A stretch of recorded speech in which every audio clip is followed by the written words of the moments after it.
നമ്മളുടെ സ്വന്തം മസാല കോഫി വാങ്ങാത്തവരുണ്ടോ ഇനിയും? മസാല കോഫിയിൽ എന്താ ചേരുവയെന്ന് എന്നും ചോദിക്കുക, എത്ര കാണിച്ചാലും. ഒന്നുകൂടെ കാണിക്കാവേ. ഇത് എന്തൊക്കെയാണ് നിങ്ങൾ നോക്കിക്കേ. നമ്മൾ ആദ്യം ഉലുവ നന്നായിട്ട് ചൂടാക്കും. അത് വളരെ ചെറിയ തീയിലേ ചൂടാക്കാവൂ.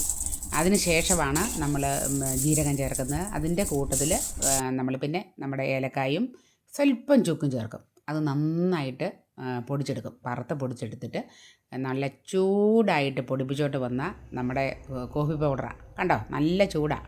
അത് തണുത്ത് പോയതോ പഴയതിലോ ഒരിക്കലും ആഡ് ചെയ്യരുത് കേട്ടോ. എന്നിട്ട് നമ്മൾ എന്ത് ചെയ്യുന്നറിയാമോ? ഇതിപ്പോൾ ഞാൻ 1 കിലോയാണ് എടുത്തിരിക്കുന്നത്. 1 കിലോ ചോദിച്ചപ്പം എൻ്റെ ഒരു പ്രത്യേകത, ഞാൻ അന്നേരം ഉണ്ടാക്കത്തേ ഉള്ളൂ. എത്ര വന്നാലും ഞാൻ അന്നേരം ഉണ്ടാക്കിയെടുക്കും. എന്നിട്ട് നമ്മളിത് കണ്ടോ, നമ്മൾ ആ മസാല നന്നായിട്ട് പൊടിച്ചെടുത്ത് ആ പൊടി നമ്മളിതുപോലെ എടുത്തിട്ട് മിക്സ് ചെയ്തെടുക്കുക ചെയ്യും. നന്നായിട്ട് മിക്സ് ചെയ്തെടുക്കും. ഇത്രയേ ഉള്ളൂ പണി. നമ്മുടെ ഒന്നാം തരം മസാല കോഫി. ആ കട്ടൻ കുടിക്കാൻ എന്തൊരു ടേസ്റ്റാണെന്നറിയാമോ?